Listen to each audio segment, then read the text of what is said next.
Oke, Kencan Mania. Assalamualaikum warahmatullahi wabarakatuh. Berjumpa lagi dengan saya Bapak Mustafa, Kepala Jenggot. Semoga sahabat semua yang menonton video ini dalam keadaan sehat walafiat. Ada yang sakit, semoga penyakitnya segera diangkat oleh Allah Subhanahu wa taala dan diberikan kesehatan. Nah, Kencana Mania, alhamdulillah sekarang di gubuknya Kencana kedatangan tamu spesial ini. Senior saya, guru saya di bidang transportasi bus loh. Ini spesial banget, gue udah 4 bulan gak nongol di kamera loh. Nah, itu. Ini kalau nggak Mas Tony yang ngundang gue langsung udah males gue. Gimana, Mas? Gimana, Mas? Baik. Baik ya? Udah berapa lama nggak muncul di ini? Gue udah vakum berapa bulan ya nggak bikin channel YouTube. Ya sebegitulah. Karena sibuk ya, saking sibuknya. Lagi ada project. Ya tunggu aja lah tahun depan. Tunggu aja Lur. Nah, jadi di sini saya sebagai junior ya di bidang perbusan Nusantara. Kenapa sih kalian seneng merendah banget? Enggak. Seneng diinjek ya? Mau diinjek? Memang baru di bidang transportasi bus itu masih baru. Kami gitu. Nah, aku sering naik travelnya loh. Kalau travel ya udah lama, tapi kalau di akap itu masih bener-bener bayi lah, intinya masih apa namanya kalau kelapa itu apa? Pas launchingnya aku lihat kok. Aku merhatiin semua bis yang jalan di Pantura ini. Aku itu selalu merhatiin, Mas. Jadi Kencana ketika keluar dengan warna pinknya ya kan. Apalagi yang pakai pramugari, gimana gak merhatiin coba. Iya itu. Jadi mau belajar Mas sebenarnya Mas. Apa yang belajar dari Mahendra? Mau minta ilmunya lah, gimana sejauh ini sampai kan sukses banget di bidang akap itu. Siapa yang sukses? Yang sukses itu Pak Haji Haryanto. Iya kan, karyawan juga. Maksudnya udah berapa ya mulai dari dulu kan awalnya angkot Mas ya? Angkatan kota terus ke bis akap sekarang udah berapa itu? 300 lebih Mas ya unitnya ya? 2003 dulu 5 unit. 5 unit? Aku ngejalanin 5 unit. Sekarang udah 200 yang aku pimpin ya. Terakhir aku pimpin tuh 200-an. 200. Itu akap sama patas. Karena yang wisata, yang dagangan itu kan nggak masuk divisiku. Oh gitu. Jadi Pak Haji itu kalau beli bis berapa ntar aku jalanin, beli bis berapa ntar aku jalanin gitu aja. Berarti memang jenengan pelunjurnya ya? Ya bareng-bareng lah. Teman-teman, aku mah cuman tukang beca aja Mas, pendorong. Suka merendah juga Mas Rian ini. Kemarin terakhir aku ketemu jenengan itu di ini ya, di mana namanya Kalimalang. Oh, yang sama Haji?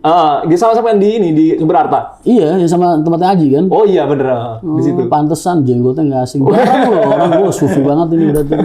Jarang orang mau melihara jenggot. Jadi saya mau tanya Mas. Saya di Kencana? Iya, di Kencana saya. Emang ngurusin di sini. Nggak asing tuh karena pasaran mungkin. Pasaran. Kok bisa sekompak gitu loh, krunya jenengan kok bisa sekompak kayak gini? Gimana Mas itu caranya kok bisa gitu? Wah ini yang susah ini. Kemarin Mas ya, aku lihat tuh ada kejadian itu, langsung kompak. Semuanya langsung datang ke lokasi gitu. Itu ilmu yang gimana ya? Ilmu yang nggak bisa dipelajarin Mas. Karena buat aku satu, kita mimpin orang, yang paling sulit itu apa sih Mas? Bukan mimpin. Kalau orang pemimpin cuma ngandelin uang doang, banyak contohnya. Kenapa kok nggak bisa kompak, nggak bisa guyup, selalu ada kubu-kubu. Ini mungkin Kencana karyawannya, supirnya baru beberapa lah mungkin drivernya. Iya, ya kan? Bener. Belum ada 100 lah mungkin. Belum ada, bisnya aja masih 4. Aku tuh mimpin 1.200 kru Mas. Iya, makanya. Kebayang nggak kayak gimana tuh? Seandainya ada kubu-kubu di dalam perusahaan, pasti ada. Tapi gimana cara kita nyegah dan lain sebagainya. Salah satu cara yang paling efektif adalah, yang pertama kali harus kita lakukan, itu membuat diri kita diterima sama mereka.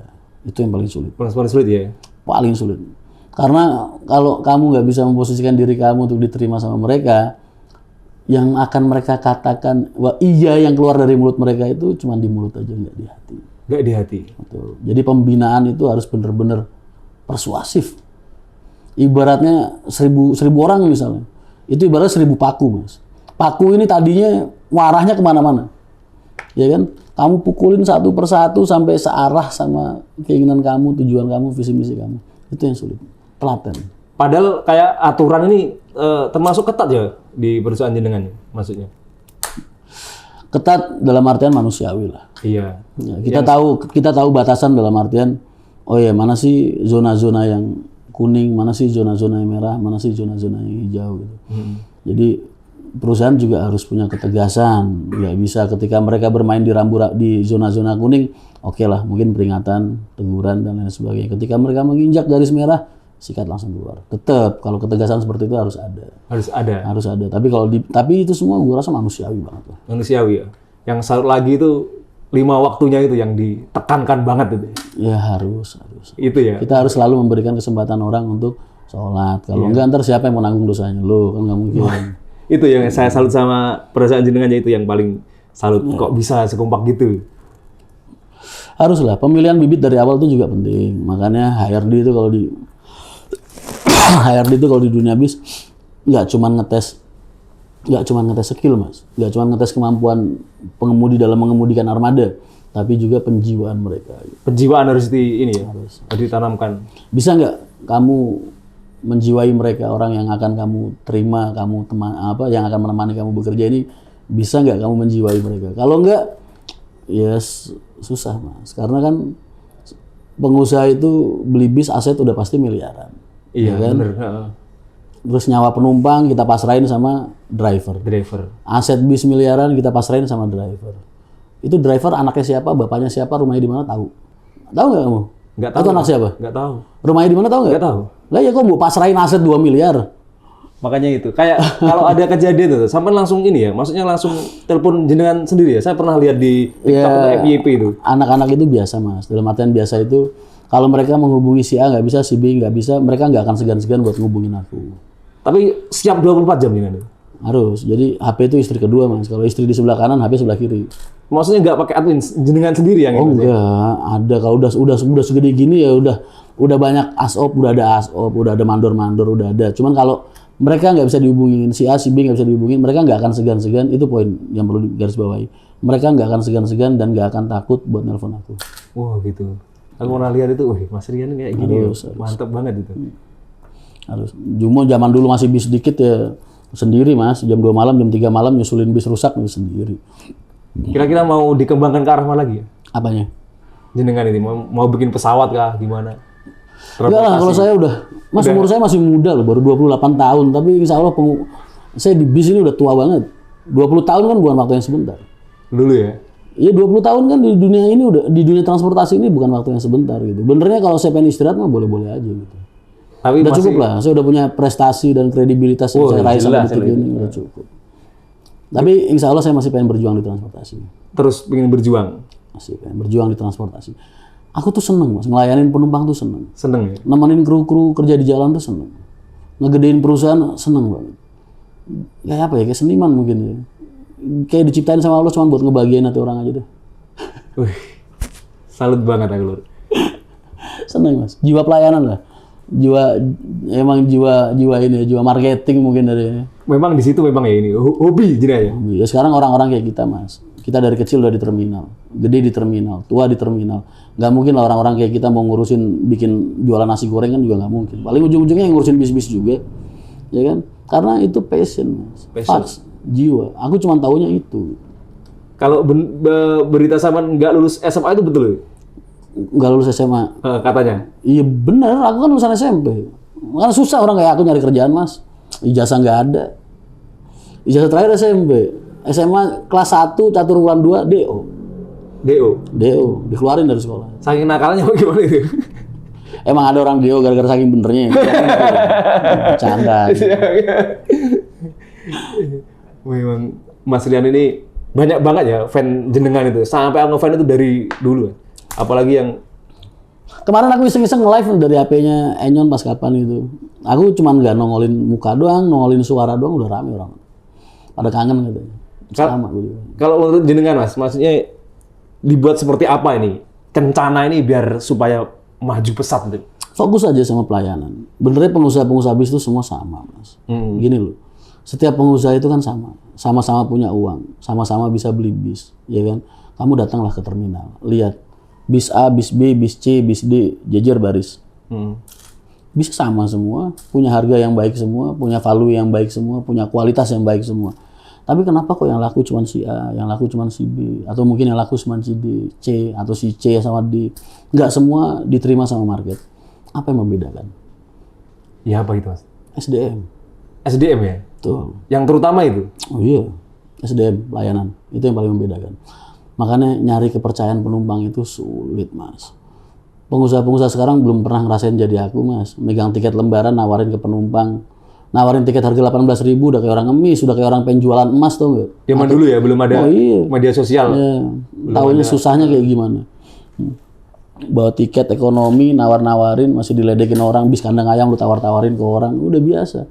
Jadi kalau kamu tahu dan ngerasain gimana susahnya nyari penumpang, setiap satu orang yang naik di bis kamu itu berharga, Mas. Berharga banget. Paham ya maksudnya? Paham banget. Layani sebaik mungkin. Fokus di pelayanan aja. Jangan orientasi ke uang lah. Jangan ke orientasi ke uang dulu. Fokus aja di pelayanan, berikan yang terbaik. Ibaratkan posisikan kamu sebagai penumpang. Apa sih yang bikin kamu suka?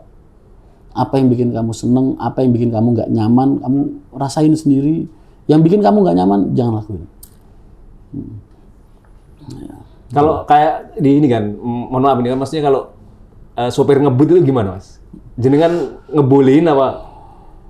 Gimana? Gak ada bahasa supir kok ngebut. Supir tepat waktu. Tepat waktu ya? Ngebut sama tepat waktu beda konsepnya. Iya. Orientasinya orang pikirannya udah beda. Ngebut berarti mereka terkesan ugal-ugalan. Itu nggak boleh, Mas? Nggak boleh. Berarti memang nggak diperbolehin ya? Saya hanya meminta mereka untuk menjaga ketepatan waktu dalam. Ya itu harus ya, Mas. Kalau tepat waktu itu harus. Sasis-sasis itu sekarang mesin-mesin rata-rata udah di limit semua. Di limit ya? Limit 110, 120, bahkan ada PO-PO yang gunain limit 100 ibaratnya. Jadi benernya kan apa sih itu kan kecepatan yang standar aja. Jadi yang membedakan kecepatan dan ketepatan waktu itu nggak harus orang itu jalan lari 160 km per jam, enggak. Banyak cara untuk nyari hal kayak gitu, untuk ngejar hal itu. Tapi banyak juga Mas yang buka limitnya itu ya. Gimana kalau menurut jenengan? Mana mau dealer buka limit kalau nggak yang punya bis tanda tangan di atas materai? Tapi ada deh, tapi ada kan? Ya, kalau yang nyolong-nyolong mungkin ada, tapi kalau ketahuan, wah bisa dipenjara lah. Oh, itu bisa ya? Ya penjara sama yang punya, itu aset perusahaan, kok utak-atik. Maksudnya kalau perusahaan yang minta gitu? Maksudnya perusahaan minta buat ngebuka limit, ya itu suka-suka bosnya kan, bos yang tanda tangan. Tapi seenggaknya dealer pasti nggak akan bertanggung jawab kalau bis itu ada apa-apa. Masalahnya udah over limit ya, udah dibuka limiternya. Iya. Yang paling bagus sudah setelan pabrik aja itu udah paling bagus, paling bener. Ngejar waktu itu nggak harus ngelepas itu, nggak harus jalan gila-gilaan di jalan. Enggak ya, yang penting tepat waktu intinya gitu. Sekarang kalau supirnya ugal-ugalan nggak mungkin lah kita laku kan? Iya nggak mungkin ya. Sekarang kenyamanan ya yang dicari, itu kenyamanan. Gimana nih? Ini kan ada satu yang kesini nih. Siapa? Gimana tanggapannya Bu Yayu? Bu Yayu? Nggak jadi masalah. Dunia transportasi itu Mas, sampai tak kasih tahu. Aku di Pulau Gebang sekarang, atau aku di Pulau Gebang dulu, apa di Pulau Gadung zaman sebelum ada Pulau Gebang lah. Yang namanya karyawan itu hari ini dia kerja di Pahala misalnya, atau di Nusantara, atau di Rosalia, sorry bukan Rosalia nggak di terminal Pulau Gadung. Ada dia di terminal Pulau Gadung tapi nggak sini. Apa namanya SKPOP itulah ibaratnya. Mereka hari ini kerja di sini, bulan besok kerja di sini, bulan besok kerja di sini, muter di situ aja Mas, circle-nya. Di situ aja ya. Jadi itu hal yang wajar ya, transfer pemain ibaratnya. Wajar lah. Orang kan berhak menentukan mana yang terbaik untuk hidup mereka. Nah. Yang penting itu pamitan baik-baik. Nah, ya itu loh. Jadi itu kemarin banyak yang nanyain ya, banyak jadi polemik viral Mas di media sosial. Mas kalau pengusaha bis, ya kayak kita inilah orang. Suatu saat kita ngelihat ada sebuah PO, wah kok supir itu menarik ya. Suatu saat kita bikin PO, terus kita tawarin ke dia. Itu bukan hal yang salah. Mas mau nggak kerja ikut saya? Itu hal yang biasa. Lumrah kan sifatnya nawarin. Ya kan? Beda kalau misalnya orang ini, yang jadi masalah ini pribadi si drivernya ini. Dia punya tanggungan nggak di PO sebelumnya? Dia punya masalah nggak di PO sebelumnya? Iya. Dia udah pamitan belum? Karena hierarki itu harus tetap dijaga. Harus kita di jalan ini terikat kode etik yang nggak tertulis di buku lah ibaratnya. Dan itu akan menentukan kita diterima atau tidak di jalan. Tapi banyak banget driver-driver yang ngetop yang lahir dari perusahaan jenengan ini banyak banget. Itu tipsnya gimana Mas? Biar ngetop, maksudnya banyak mania itu. Mereka ngetop mereka ngetop sebelum mereka masuk ke HR apa setelah mereka masuk ke HR? Setelah di HR banyak kan? Tak lihat itu. Setelah di HR. Berarti kan kita yang membuat mereka, kita yang ngasih mereka panggung. Karena konsepku seperti ini Mas, kalau kita ngasih mereka panggung di dalam perusahaan itu salah. Perusahaan nggak boleh ngasih panggung ke karyawan. Ya, ingat, perusahaan tidak boleh memberikan panggung ke karyawan di dalam perusahaan. Nggak ada yang namanya karyawan anak emas. Nggak ada yang namanya karyawan ini spesial. Nggak ada karyawan si A ini lu baik, si B ini baik. Nggak boleh. Pemimpin kalau udah membeda-bedakan dan mengkelaskan karyawannya sendiri dengan cara-cara seperti itu, mungkin kalau di pabrik atau di Indomaret atau mungkin di pabrik-pabrik di perusahaan-perusahaan kantoran oke lah. Itu jadi motivasi mungkin buat mereka. Tapi kalau di industri bis ini Mas, kamu hanya akan menciptakan permusuhan dan memecah belah mereka. Nggak bisa. Jadi cara kita adalah ngasih mereka panggung di luar perusahaan. Nah, gitu. Jadi mengenalkan mereka, mengenalkan kinerja mereka, mengenalkan kelebihan mereka ke publik. Berarti dikenalkan semua kelebihan mereka apa yang kan sekarang media banyak, ada YouTube, ada Instagram. Punya karakter lah, pasti itu driver-driver itu kalau menurut saya punya karakter masing-masing. Ya, tunjukin aja baiknya di mana, buruknya simpel. Kalau menanggapi ini Mas, kalau menanggapi komplainan dari penumpang itu gimana Mas? Apa langsung dikerjakan apa? Harus. Langsung gitu ya? Aku setiap hari ke terminal Mas, dari dulu sampai sekarang. Walaupun di posisiku sekarang ibaratnya ya kasarannya ya. Aku masih ngontrol ke terminal langsung kemana, itu kan sifatnya kisi Mas. Quality control. Satu, apakah karyawanku kerja baik-baik aja, penumpangku baik-baik aja, agen-agenku baik-baik aja. Ini kan hal yang harus dikontrol terus setiap hari. Makanya semakin gede wilayahnya, ya semakin jarang pulang jatuhnya.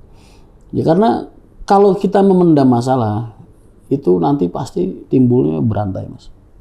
Ada satu komplainan, 1, 2 komplainan, 3 komplainan, ketok tular Mas. Kamu kan nggak tahu penumpang yang komplain satu orang satu itu, ketika di rumah dia ngobrol tentang kekurangan kamu sama siapa aja. Kalau orang Jawa bilang apa? Ketok tular lah. Ketok tular. Ya, dia akan cerita ke tetangga-tetangganya, ke saudaranya, ke teman-temannya betapa nyamannya bis kamu. Tapi jangan salah, dia juga akan bercerita baiknya, betapa tidak nyamannya bis kamu. Berarti memang begitu ya, harus Ya, betul. Jadi setiap ada bentuk komplainan, evaluasi. Enggak semua bentuk komplainan itu harus ditanggapi dengan kata iya atau harus dibenahi. Enggak, kadang juga perusahaan itu, kan tadi aku udah bilang kuncinya, satu itu manusiawi Mas. Manusiawi ya. Manusiawi. Contoh misal kayak gini, ini maaf nih, mungkin sebagian orang nggak setuju. Di Haryanto itu, dulu aku anak-anak kalau lagi di tol apalagi di jalan mereka ngerokok sebatang 2 batang tak biarin. Ada komplainan aku minta maaf sama penumpang. Sekarang contoh kecil, kalau misalnya mereka alasannya, wah aku ngantuk Mas, motoku sepet kena dim teko ngarep sembarang kali. Mas, di antara 2 hal buruk kita ambil yang paling kecil dampak resikonya. Kalau seandainya mereka memang gara-gara alasan nggak ngerokok terus ngantuk terus tiba-tiba ada kecelakaan dan lain sebagainya, itu kan resiko yang jauh lebih besar. Iya, benar. Kecuali perusahaannya dari awal memang nerima khusus karyawan yang tidak perokok. Iya. Ya, yang nggak perokok itu oke lah. Tapi kalau kita dari awal aja udah nerima pemabuk, perokok segala macam bla bla. Tugas kita kan hanya membenahi cara mereka hidup sehat sehari-hari. Ya kan? Kita ingatkan mereka, kurangi, kita ingatkan. Itu udah resiko dampak pengusaha. Jadi tentukan kamu tuh mau milih karyawan yang seperti apa dari awal perusahaan kamu berdiri gitu. Jangan awal-awal udah dipancing dengan umpan-umpan manis, begitu di tengah jalan kamu pahitin, lari mereka Mas. Oh gitu ya. Jadi Mas Rian ini udah pokoknya berguru. Mulai sekarang nanti ya Mas ya, tolong dibimbing ya kencana. Yes, insya Allah. Aku sama siapa aja Mas. Iya masih dibimbing. Aku sama siapa? Ini masih enggak dibimbing bahasanya apa sih? Iya. Cuman teman-teman kalau ya banyak lah teman-teman itu suka urun saran segala macam. Ya, Mas, sharing gitu. itu banyak. Dan aku orangnya selalu terbuka Mas. Nggak ada sejarahnya Rian Mahendra kok takut rahasianya dibuka apa gimana, enggak. Semua apa yang aku terapin 100% kamu tiru sekalipun nggak jadi masalah buat saya. Karena kadang orang akan kembali ke diri mereka masing-masing. Kamu niru cara kerjaku belum tentu kamu bisa niru jiwaku. Bener. Nah gitu. Makanya itu. Kalau menurut jenengan ini apa yang kedepannya ini buat Kencana ini? Ya itu tadi fokus aja di pelayanan. Pelayanan. Sekarang lagi ada kembangin jalur mana nih? Fokus aja di situ. Fokus, bener-bener fokus. Nggak usah mikir POA, POB, POC, POD, nggak usah. Fokus sama perusahaan kamu sendiri. Layani penumpang kamu sebaik mungkin. Jaga keharmonisan karyawan. Sama ini biasanya yang dilalai, yang lalai ini mandor-mandor nih biasanya, mandor-mandor kru. Mereka terbiasa memerintah tanpa memperhatikan isi hati atau unek-unek dari rekan-rekannya. Ini yang susah. Jadi kalau pengen nyari mandor atau nyari apa, bener-bener yang semerawung. Semerawung tuh bener-bener bisa diterima juga sama rekan-rekan kerja. Oh iya, serawung lah karo kanca-kanca nih. Karena kalau mereka nggak semerawung Mas, suatu saat karyawan itu, kru itu punya masalah, nggak akan berani ngomong. Ya, nggak akan berani ngomong. Akhirnya apa? Dipendam, dan itu nanti efeknya akan ke kerjaan. Gitu aja. Oh iya, itu hal remeh seperti itu aku yakin lah. Jarang orang detail sampai ke situ. Tapi buat aku detailnya sampai ke situ. Buat aku SDM di perusahaan transportasi itu segalanya. Segalanya gitu. Segalanya. SDM nomor 1. Jadi yang paling penting itu bukan pengusahanya. Kalau pengusahanya banyak orang cuma modal duit, tapi kenapa bisa banyak yang nggak laku? Ya, karena SDM yang berbeda. Yang membedakan bukan tipikal bisnya, tipe sasisnya, tipe pelayanannya, bukan. Yang membedakan adalah SDM. Monggo diunjuk kopi nih. Udah mau habis nih.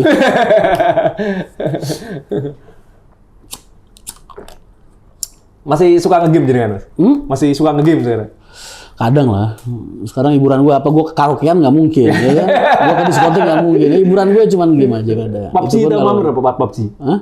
PUBG? Nggak pernah. Main karo aku. Yang jempol semua begini main di HP susah. Kencananya udah berapa tahun sih berarti? Udah lama, Mas. Kalau ininya dari tahun 2013. 2013? Iya. Travelnya ya? Iya. Kalau bisnya?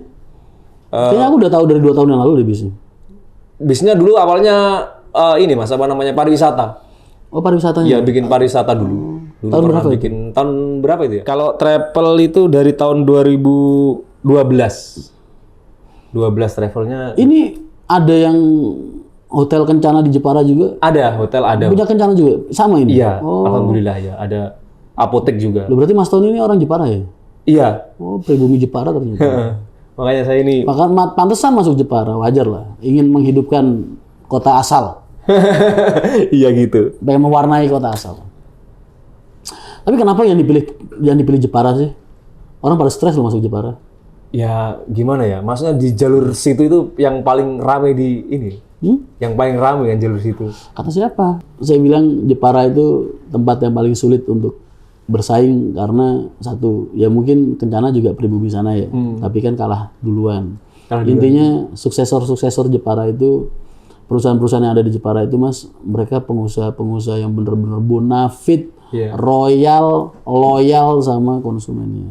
Sebenarnya gini Mas, karena kalau Kencana kan maksudnya nggak midon gawe nih, cara kasarnya di sana kan Kencana udah punya tempat, kayak hotel, kayak kantor di sana udah ada. Wajar, nggak jadi masalah. Jadi maksudnya biar enak gitu loh. Ngurusnya biar ngomongin enak. Orang-orang itu loh selama ini kan banyak tuh PO-PO yang masuk sebelum Kencana. Banyak aku lagi ngomongin orang. Ya, kenapa mereka sulit bersaing? Biasanya karena pengusaha-pengusaha pribumi yang udah lebih dulu. Itu mereka masih bisa melayani penumpangnya dengan baik. Makanya ya sebanyak PO lah yang masuk ke tanah Jepara dan selalu pulang gagal. Ini Kencana kayaknya lancar-lancar aja ini. Ya sukses lah, berarti kan udah mulai diterima sama. Ya alhamdulillah ya. Ya nanti pokoknya dibimbing intinya gitu. Pokoknya itu. Aku tuh nggak pernah nganggap pengusaha-pengusaha lain sebagai saingan tuh udah selesai lah Mas masa-masa. Jadi masa-masa sekarang ini masa-masa ngerangkul. Iya. Ngerangkul. Karena nemuin teman saat masih kecil mungkin gampang ya, tapi menemukan teman yang bener-bener sahabat yang benar-benar cinta sama dunia yang kita geluti, terus suka sama apa yang kita suka ini kan susah. Makanya aku kalau sama semua pengusaha, kalau kamu lihat di vlog-vlogku, insya Allah semua tak lihat terus itu. Baik banget, hangat banget ya karena itu Mas. Karena aku benar-benar pure, tulus banget nganggap mereka teman. Teman ya. Jadi nggak masalah ya, Bu Yayu kesini nggak masalah. Oh nggak jadi masalah. Nggak masalah. Mau diborong semua juga nggak apa-apa. Kan bisa udah cukup. Jadi kalau mungkin nggak sama bos saya, jadi kan udah. Sama Mas Tony, wah Mas, gue tidur di guest house aja nggak boleh bayar. Makanya itu dan gue tidur di hotelnya nggak mungkin dia nyuruh gue bayar. Naik travelnya gratis mulu. Gratis mulu. Jadi itu loh. Jadi Mas Jani udah temenan udah dari dulu Mas ya, sama bos saya itu udah dari dulu. Udah kenal baik lah. Udah kenal baik dari dulu. Makanya dia dulu kenal travelnya aja. Sekarang kenal usaha bisnya. Nah, jadi itu. Jadi bukan orang baru istilahnya di Kencana ya, Mas? Enggak lah. Enggak orang baru banget. Udah suwi, udah. Lagian siapa sih Mas yang pengen nganggap aku musuh? Nggak ada lah. Siapa yang mau nganggap aku musuh? Beneran, udah lama nggak dapet musuh soalnya. Intinya itu Mas Rian. Pokoknya bimbing Kencana ini menjadi lebih baik mungkin seperti yang sudah dengan pimpin gitu. Aku lagi ada project gitu, makanya lagi fokus banget ke situ. Makanya aku jadi jarang nongol banget di media. Bentar lagi mungkin minggu depan aku bakal mulai klarifikasi dikit-dikit sama ngasih tahu dikit-dikit apa sih proyekku ke depan gitu. Itu Sampai harus mengharuskan aku buat diam dulu untuk sementara ini. jadi memang ada sesuatu yang mau dikeluarkan, iya. launching gitu ya. Yes, kurang lebih lah. Kurang lebih. Ditunggu aja loh nanti ya. Jadi Ya launching itu kan entah istri baru atau mungkin apa ya kan, atau mungkin pekerjaan baru. Apa bisa aja, Pak. itu yang mantap. Nanti itu ajarin juga Mas Rian ya. Udah saya ya. Ajarin juga. Ngapain lu ngajarin Mas Tony lebih jago buat kayak gitu kan. Ajarin nggak apa-apa itu. Lebih. Ini ada kontak lur. Kok nanti? Ini kernet Mas. Kernet. Oh, karena di sini. Ikut satu trip mabuk. Oh gitu. Iya, ini makanya ini Masa kena rambutnya gondrong? takut penumpangnya. Kalau ini kan Oh, tapi udah dipecat sama Kencana ya? Bagus lah. udah dipecat ini, udah dipecat. Udah dipecat dari kru, udah pecat dari Langsung divisi dipecat. kru, udah pecat ya. Oh, orang dari mana Bangilan sampai Poris mabuk. Makanya itu. Bagus lah kalau udah dipecat. Udah dipecat langsung dipecat ini. Kalau ini gini Mas, ini gondrong belakangan. Sama-sama gondrong sebenarnya sama saya. Kalau saya gondrong depan. Oh gitu. Dia gondrong belakang gitu. Nah, jadi mungkin cukup ya Lur ya. Udah panjang ini ya. Yes. Buat temu kangen udah cukup lah. Ketemu kangen. Temu kangen kalian ngelihat aku lagi di media sosial ya kan. Nah, mungkin teman-teman Sekaligus aku memperkenalkan Kencana ke Kencana. kalian. Terima kasih banyak buat Mas Rian yang udah mau mampir di gubuknya ya sederhana ini ya. Oh, kalian rendah, nggak boleh. Memang gitu kok. Nah, nanti kedepannya pokoknya tolong diajarin, saya diajarin ngurus Kencana ini. Amin, amin.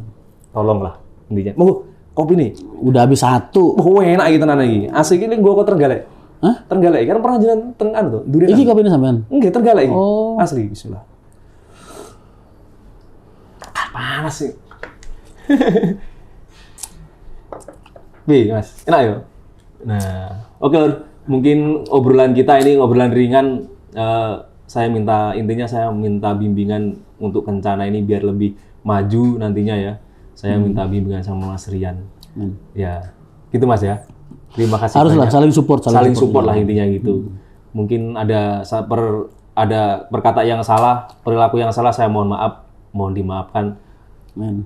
Akhirul kalam, subhanakallahumma bihamdik, asyhadu alla ilaha illa anta, astaghfiruka wa atubu ilaik. Wassalamualaikum warahmatullahi wabarakatuh. Waalaikumsalam warahmatullahi wabarakatuh.